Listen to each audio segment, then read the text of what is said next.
Hello, everyone, and welcome to the Empowerment Project podcast. I am Andrea Bosco. And I'm Dr. Shar. Hey, everyone. Thank you for being here for another episode. So, we wanted to kind of get back to the basics of the Empowerment Project. I know the last few episodes, we've really had a big focus on education. We've had some amazing um, uh, guests on, whether we were educating you on, the perimenopause and the menopause things, as well as the education system and talking about our feelings around that. We had Christina back on last week. So if you haven't listened to those episodes and those are interesting topics to you, please go back and have a listen. But today we thought, let's get back to the basics on sort of when we started this podcast and how we really wanted to provide knowledge and tools and tips to our listeners around the neuroscience behind feeling empowered, the neuroscience behind living an abundant life, living a gratitude filled life, living a positive mindset or a growth mindset life. And so we're going to talk a little bit about that today, and not just from the perspective you might think, but we're going to talk about how it's a struggle at times. Mhm. And, we'll share some personal stories that have come up for us. So I hope you enjoy it. And remember to always send in your comments, tell us what you'd like us to talk about, and we're always happy to include those. So yeah, May was a very fun and busy and I would say challenging month for me, for sure. Maybe for you too, Shar.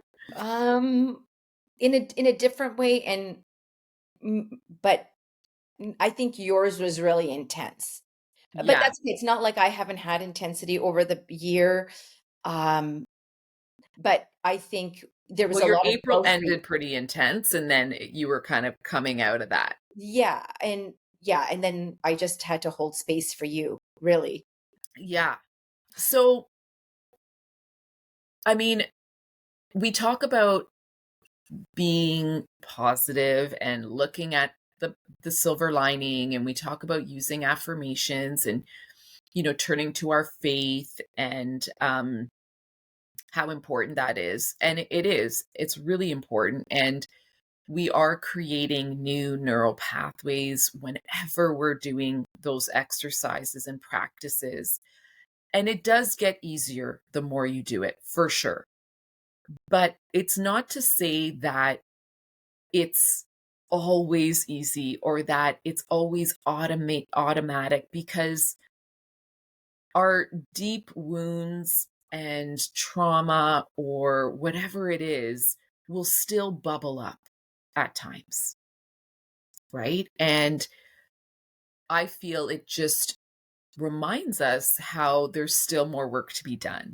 And when I sometimes have conversations with certain people and they're like, but I'm doing the work or I've done the work. And I just feel like saying, it's never done. No, it's not. It's not.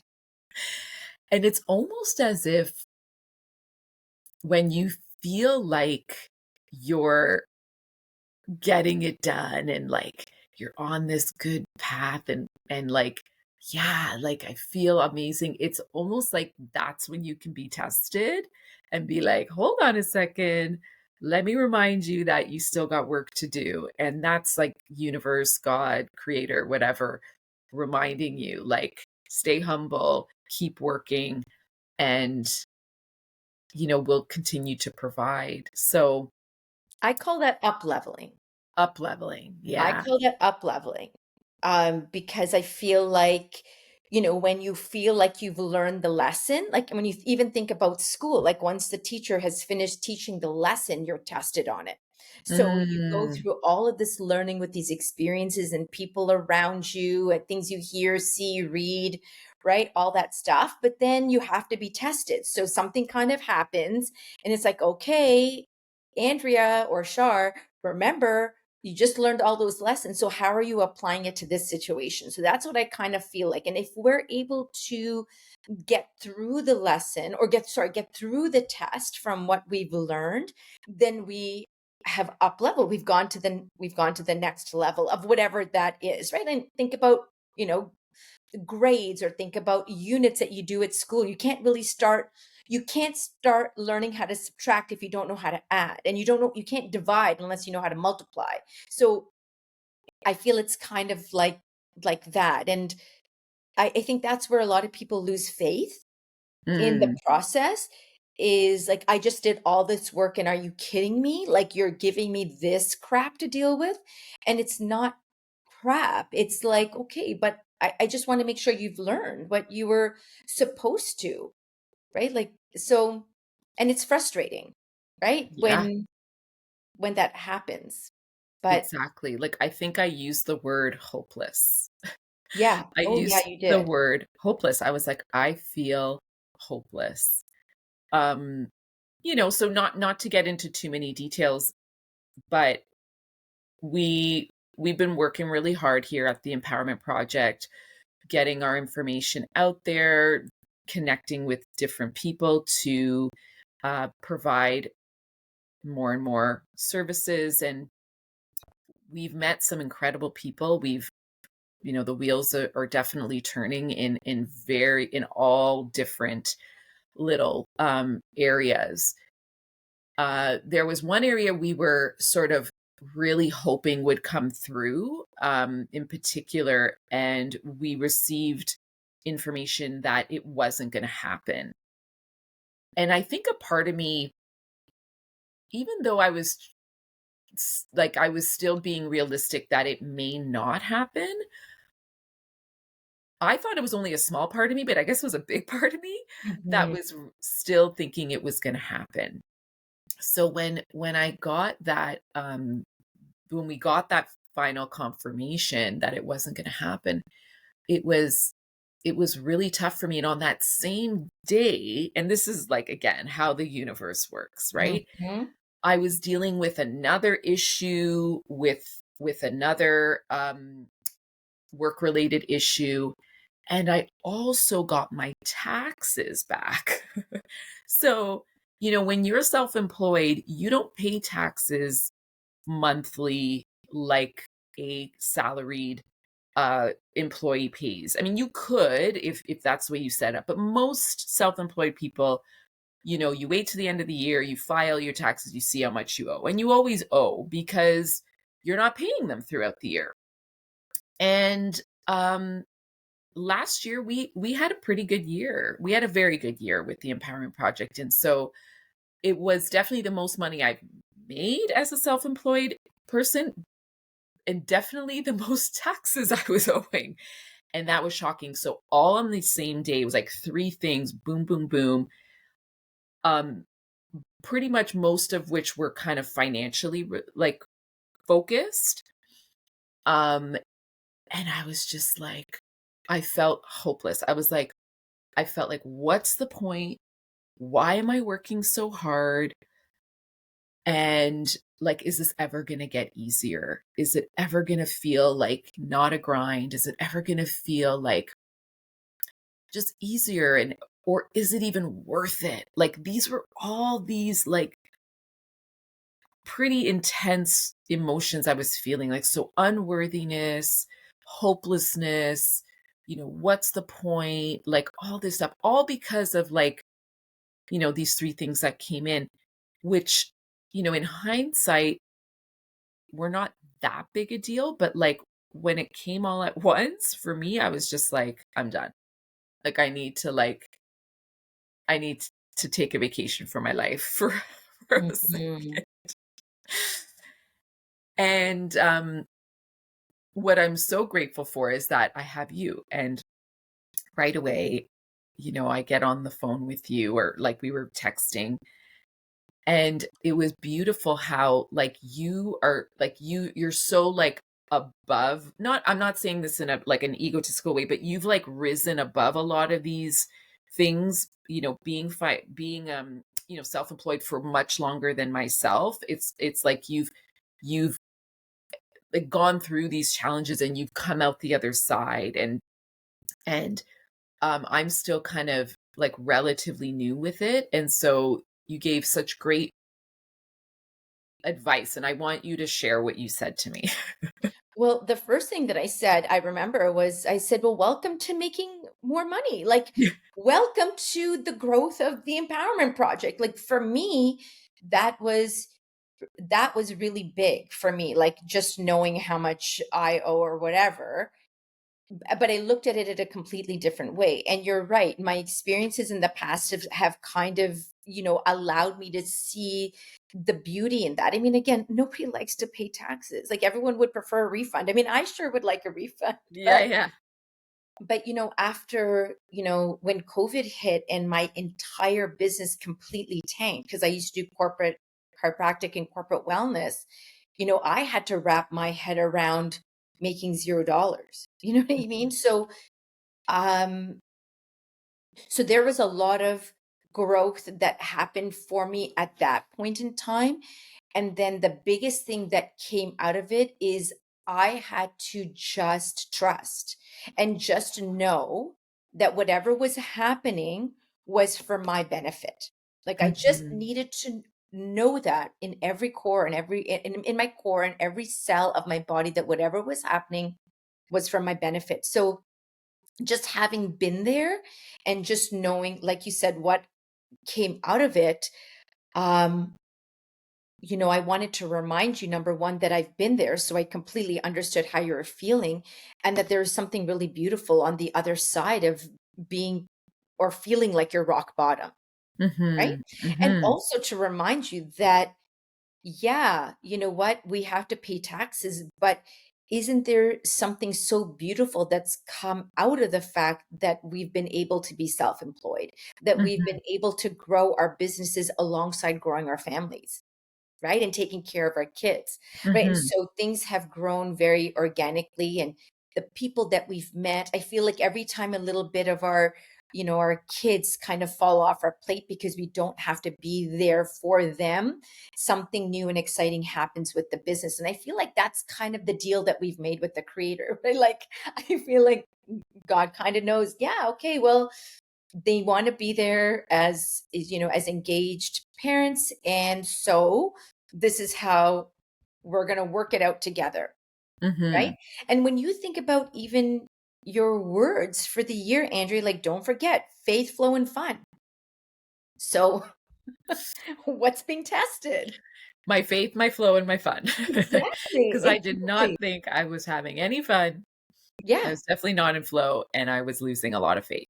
Right. And then you asked me, you said that you had a really tough April. I did. I had a huge month, and so much of my own mental stuff came out. And then I also had to be reminded of my word. My word was no. And I had to say no and reestablish boundaries for myself. Mhm. Right. So, like, this is the thing. We've made a commitment to the universe with these words, and we've asked for growth according to these words. And this is what we have to remind ourselves. I'm not saying it's easy when we're in it. Like, that's Mhm. really hard. Like, when you're going through it, regardless of what we know or what we teach, but can we practice what we preach? Right. Like, I know Mhm. it's hard when it first happens, but can we go back to our own teachings and our own lessons and find a way to apply them in our life so we can move forward? Exactly. And so the interesting thing that happened that same day, um, and again, so I had a little bit of like my breakdown, and then so you and I are part of a Bible study group. Mhm. And it's mostly kind of like an online thing where, we exchange things through WhatsApp, but they meet weekly and focus on a specific Bible reading or section. And it just so happened to be the night for Bible study. And I have not been able to, like, so this started in January. And since January, I have not been able to make it to any of the live groups. Like, I've been following along on my own, but I haven't been able to make the live group. And when I looked at, and I got like kind of a reminder that, we're meeting tonight, anyone can make it. And here's a reminder of what we're going to be discussing. And it happened to be the story or the book of Samuel. And I'm not sure, for those listening, whether you read the Bible or you know anything about it, but um, Samuel was a great king. But before he was even alive, his mother had a very hard time conceiving him. And back then it was all about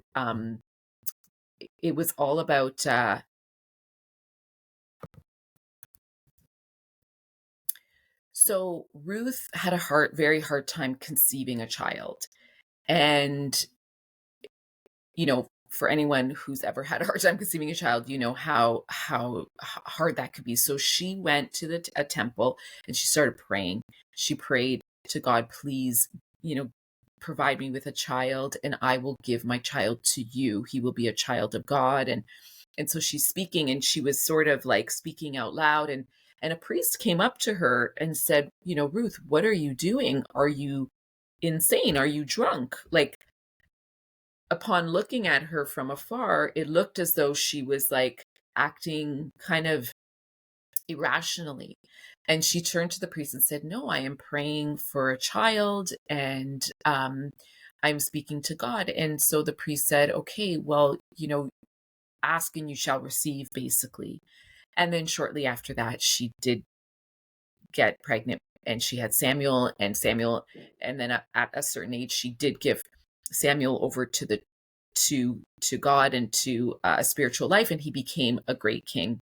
So that's sort of the beginning of the story, and then there's a lot after that. But what was so interesting to me, so we were talking about the story, and I was like, yes, we all know that feeling of like feeling desperate and just like just kind of at your end, where you finally surrender and you finally just ask for help, or you just say, like, whether you start praying more, whatever it is, and you do exactly what Ruth did. But what I found interesting in this whole story was the priest, and the priest questioning what she was doing. And for me, that's such a big metaphor as well, because we always question our faith. And that's exactly what I was doing that day, where I felt like at the bottom of my barrel, and I was just questioning everything. Why am I doing this? What's the point? What's the point of keep asking and keep working and keep putting myself out there when, you know this is happening, right? And of course, I'm like completely like disregarding all the abundance and amazing things that we've received this year, and it was just because like this one thing Mhm. was challenging, or my taxes or whatever, that you go into these dark places, and that's just how things work sometimes. And so it reminded me that I am going to be questioned. My faith is going to be tested. People, even whether it's myself or outside sources, are going to be like, what do you keep doing this for? Are you sure this is what you, because even when I showed my husband my taxes, he was like, wow, are you sure you want to keep being self-employed? Like, you sure you don't want to go back to corporate? And I was like, oh my gosh, how could you say that? Like, I've worked so hard for this. And so, I mean, he wasn't saying it in a mean way. It was sort of just, he's a realist, right? So, and he doesn't want to see me struggle and be upset. And so, um, but he's also extremely supportive of what I do. And anyway, that story just reminded me that, so being able to have that discussion with the group that night, it was so validating, and it started to calm me down and started to bring me out of my despair and into more faith and into that belief of like, it's God will provide, and it may look different, right? It may not look the way it is supposed to look. And so what ended up happening is, after a few days, even it wasn't even that long. It was maybe a couple of days. You and I were chatting and stuff, and we realized that we're going to need a lot of time to do these things in our business that require a lot of time that we haven't been able to do because we've been working like Working outside of the presentations house and and doing the stuff like that. presentations, So right, yeah. we realized that it actually was a good thing that this particular contract didn't come through because we need time to do that. And I started to realize more and more that God is giving us what we need. And um and and and then I also called my accountant, had a discussion with him. He was able to kind of add some more expenses that I didn't wasn't aware of, brought my payment down a little bit, which was great. So I was it's like whenever you're stressed out, you're always going to kind of go into that like prehistoric brain, right? We call it the amygdala, that fight or flight. Like you're just surviving and you're like, and it's panic mode, right? And even as much as we practice the calming of the nervous system, the calming of the amygdala, it's still going to happen at times, right? When we're triggered, because I know for me, finances and money is a big trigger for me. And I'm still working on, why that is. And so even though that happened, when you can take time to give yourself the space to speak to trusted friends, to engage, whether it's in your faith or whatever, you can start to rationally find solutions, Mhm. right? And from a neuroscience perspective, it's basically taking you out of that amygdala and into the prefrontal lobe or the cortex, where we have more logical thought, we can problem solve, our brain waves are slowed down a little bit.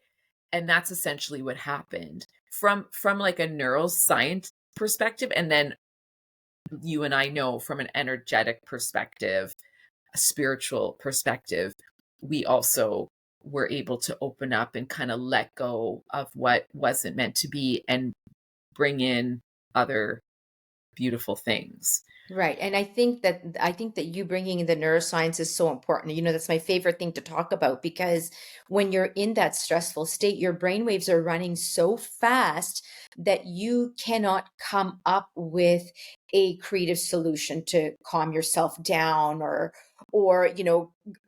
figure out a way that you're going to deal with all of this. And I think that's what happened in our conversation. Just because I wasn't in your headspace, I was able to remind you, okay, Andrea, remember, think about all the people that are around us. Think about the people that we've been introduced to. Think about the things that people say to us about what we're doing, whether it's a teacher or a parent or a student, right? And this just all the affirmations that all the affirming thoughts, ideas, words that we receive from people to remind us that we're in a really good space and we're actually where we need to be. So that, my thing with you was we might not understand what's happening in the moment, but I know that we're not here by accident. Like we're here on purpose. Like the creator, God, source, universe has put us here on purpose. Like we have a job to do that he's assigned to us, and or he, she, whatever you want to call this beautiful energy, but we're here on purpose. And so I guess just reminding you of that was a good way for you to come out of that. And that's not to say that I'm not in that headspace that you were in. Like, for a fact that I've spiraled many times. And I think that what's really interesting is the dynamics between you and I. Like we have one another to pull ourselves out of those spaces and remind us where we are and where we're going and what our journey is and what our experiences are, to keep moving forward. And again, to also practice what we preach, right? Like there's no point in us doing what we're doing if we're not practicing what we're teaching others. Exactly. And I think it's also a big lesson on letting go and control, Yeah, and knowing what you can control and knowing what you can't control.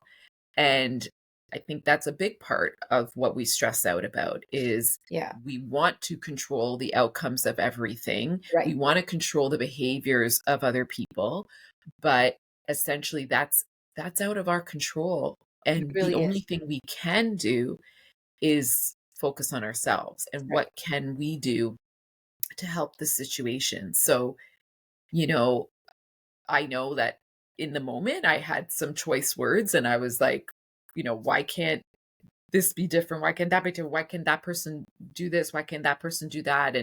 And you tend to kind of want to find the blame or push it outward.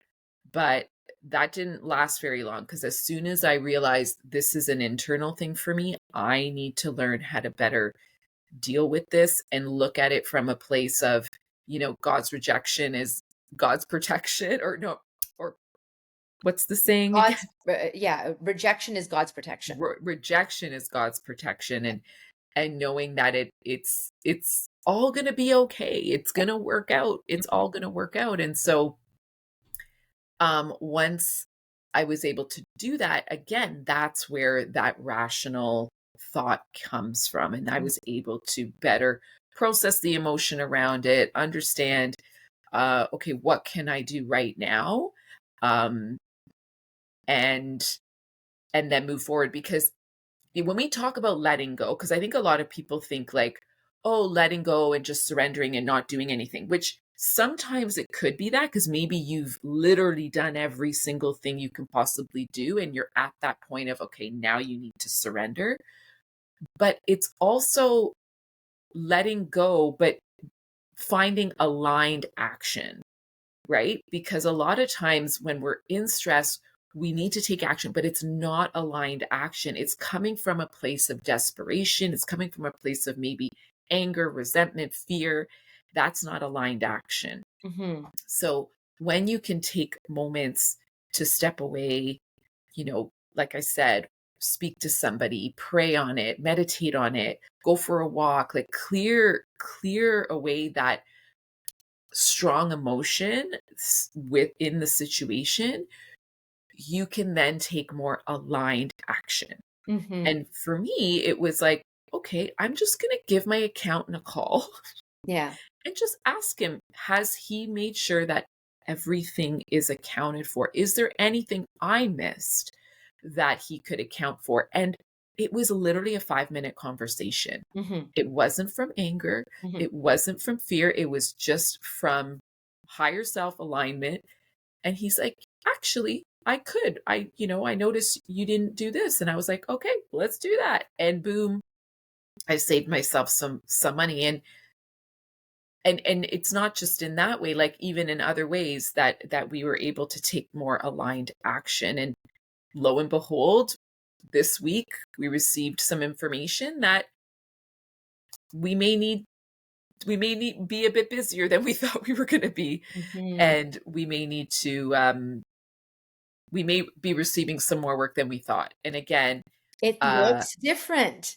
but it looks different. It Right, it looks exactly. different. Yeah, It's not exactly what we thought it was going to be. So and it's not the time that we thought it was actually gonna be, which is, again, like, you let go, and that's what happened.